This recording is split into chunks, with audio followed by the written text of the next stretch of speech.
इस वीडियो में आपको इस पाठ में आए प्रश्नों के लिखित उत्तर मिलेंगे। नमस्कार सभी को, हिंदी कला केंद्र में आपका स्वागत है। अगर आप इस चैनल पर नए हैं तो पहले इसको सब्सक्राइब करें व बेल आइकन को दबाना ना भूलें ताकि नए वीडियो का नोटिफिकेशन सबसे पहले आपको मिले।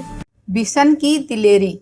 बच्चों, इस कहानी को हमने इसके भाग 1 में पढ़ा व समझा था, जिसमें बिशन नाम के लड़के ने अपने साहस का परिचय देते हुए एक तीतर की जान बचाई थी।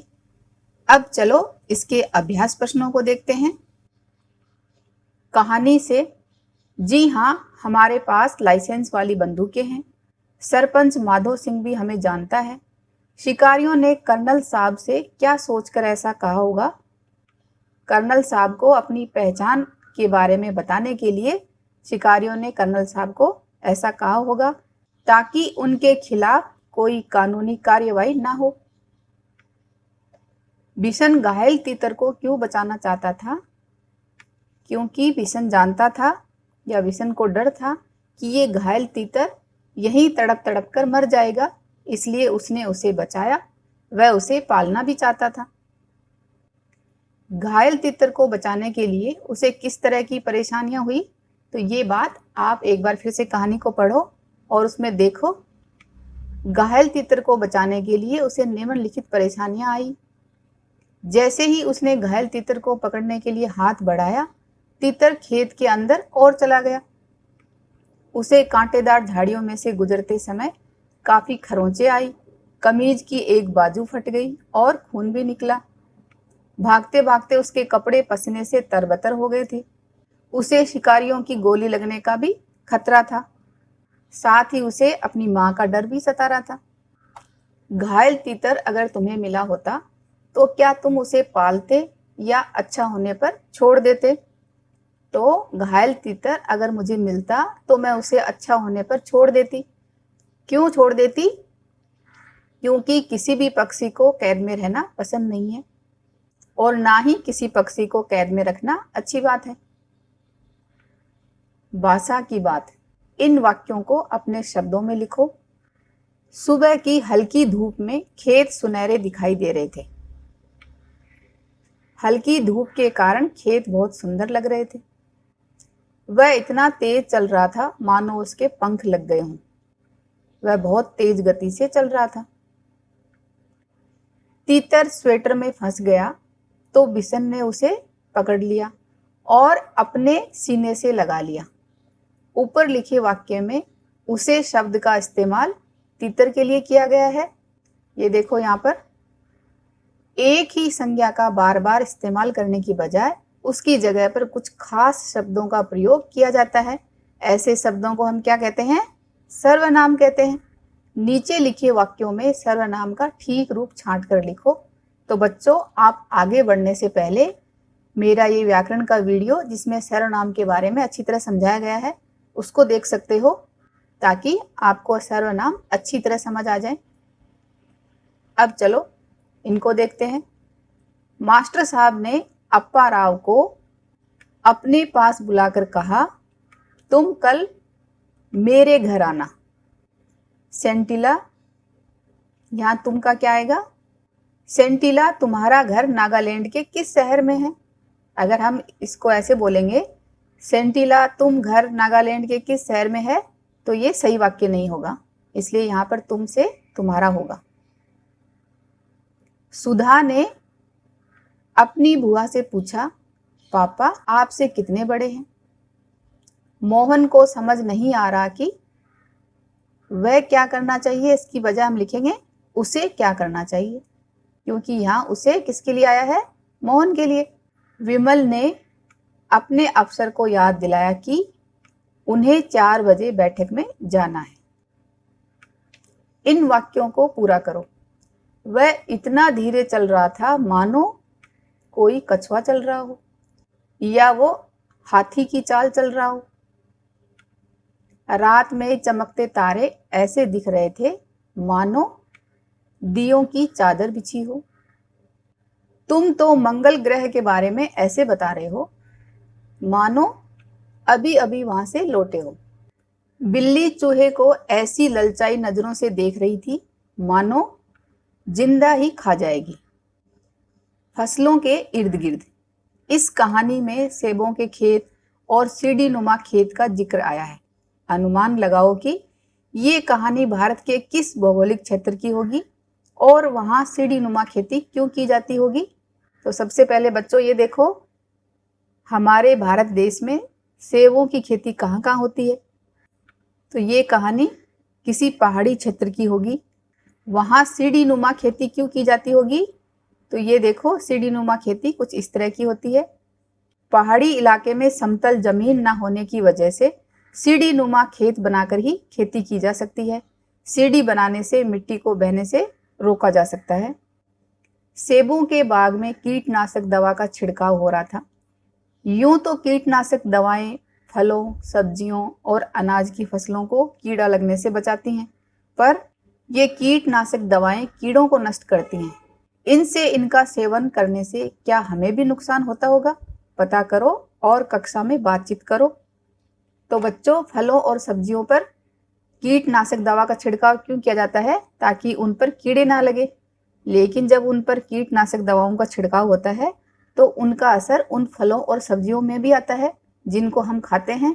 तो उसकी वजह से हमारे शरीर पर भी उनका असर दिखाई देता है, जैसे चर्म रोग होना, उल्टी दस्त होना, पेट में दर्द होना, अधिक मात्रा में कर्क रोग जैसी गंभीर बीमारियां भी हो सकती हैं। ऐसे में फलों और सब्जियों का इस्तेमाल करने से पहले किन बातों को ध्यान में रखना जरूरी होगा? तो इसके लिए हमें इन सब बातों का ध्यान रखना जरूरी है।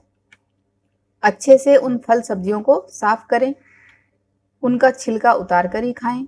सब्जियों को अच्छे से पका लें। तुम्हारे आसपास कर्नल दत्ता ने घायल तीतर को गेंदे की पत्तियों का रस पिलाने के लिए कहा। पत्तों का इस्तेमाल कई कामों के लिए होता है। नीचे लिखी पत्तियों का इस्तेमाल किस लिए होता है? तो इसके लिए बच्चों, आपके आसपास कुछ इस तरह के अगर पौधे हैं तो ये जानकारी आप अपनी मम्मी से ले सकते हो। जैसे तुलसी का पौधा हर घर में होता ही है।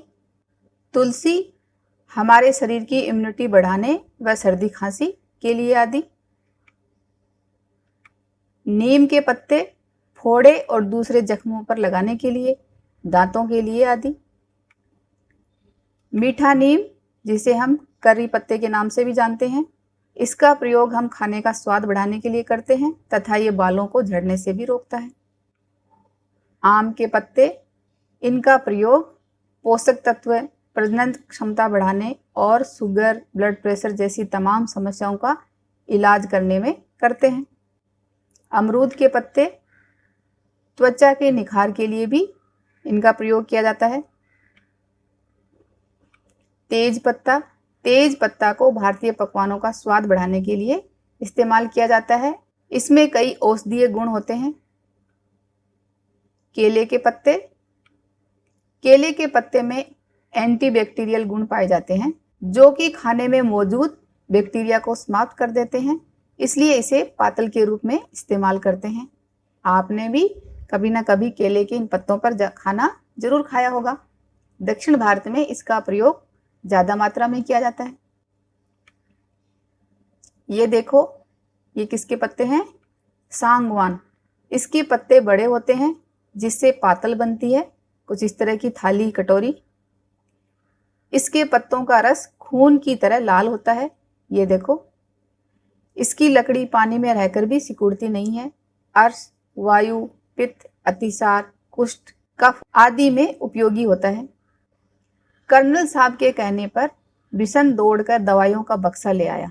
इसे तुम प्राथमिक चिकित्सा बॉक्स या फर्स्ट एड बॉक्स के नाम से जानते होंगे। इस बक्से में क्या क्या चीजें होती हैं? तो आपने ये फर्स्ट एड बॉक्स आपके स्कूल में देखा होगा या अपने घर में देखा होगा। इसमें क्या क्या चीजें होती हैं? ये देखो, कुछ इस तरह का पट्टी, डेटॉल, रुई, प्लास्टर, सप्रोमाइसिन, क्रीम, क्रीप बैंडेज आदि। इसका इस्तेमाल कब कब किया जाता है? जब किसी को हल्की चोट लग जाए या कोई घाव हो जाए, डॉक्टर के आने से पहले इसका इस्तेमाल किया जाता है। अगर चोट ज़्यादा गहरी हो तब हमें तुरंत डॉक्टर के पास पहुंचना है। तुमने पर्यावरण अध्ययन में पढ़ा होगा कि पहाड़ी क्षेत्रों में आमतौर पर छतें ढलावदार बनाई जाती हैं। सोचकर बताओ कि ऐसा क्यों किया जाता है। क्योंकि पहाड़ी क्षेत्रों में एक तो बारिश बहुत ज़्यादा होती है, तो ऐसे में ढलावदार छत से पानी आसानी से निकल जाता है, इसलिए ऐसी छत बनाई जाती है। पहाड़ी इलाका, इस कहानी में पहाड़ी, घाटी शब्दों का इस्तेमाल हुआ है। पहाड़ी इलाके से जुड़े हुए और शब्द सोचकर लिखो, जैसे ढलान, चट्टान। ये देखो पहाड़ी इलाका कुछ इस तरह का होता है। झरना, सीढ़ी नुमा, पगडंडी।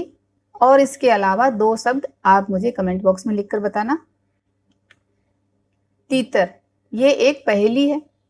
तीतर के 2 पीछे तीतर, तीतर के 2 आगे तीतर, बोलो कितने तीतर। तो इस बात का उत्तर आप मुझे कमेंट बॉक्स में लिखकर बताना। यहाँ तीतर का फोटो दिया गया है, गौर से देखो और उसका वर्णन करो। चौथी में तुम ये कर चुके हो। तो किसी पक्षी का वर्णन कैसे किया जाता है ये आपको सिखाया हुआ है। तीतर की फोटो देखकर इसके बारे में लिखो कि ये कैसा दिखाई देता है, कैसे इसके पैर होते हैं, चोंच कैसी है। और इसके अलावा थोड़ी जानकारी मैं दे देती हूँ। आमतौर पर ये जमीन पर ही रहता है। इसकी उड़ान भी छोटी और कम समय की होती है। इसका मुख्य भोजन अनाज, बीज, घास के बीज, दीमक व कीट आदि हैं। इस पक्षी की आवाज़ प्रातः या फिर शाम को अंधेरा होने के समय सुनाई देती है। इस पक्षी को आवाज़ के सहारे ही ढूंढा जा सकता है। जमीन व सूखी घास जैसा रंग होने के कारण इसे देखना आसान नहीं है। ये ज़्यादातर अकेले ही रहना पसंद करता है। तीतर के बारे में और जानकारी इकट्ठा करो, जैसे तीतर का घोंसला, वह क्या खाता है आदि। तीतर अपना घोंसला जमीन पर ही बनाता है। इसका घोंसला घास से बना होता है। ये पेड़ की शाखाओं पर घोंसला नहीं बनाता। इसका मुख्य खाना कीट, पतंगे, कीड़े मकोड़े हैं, जो जमीन पर इनको खाने को बहुत आसानी से मिल जाते हैं। इस कहानी को एक बार फिर से पढ़ें व समझें। बिशन की तरह आपने भी कोई दिलेरी भरा काम किया है तो उसे अपने दोस्तों को जरूर बताएं।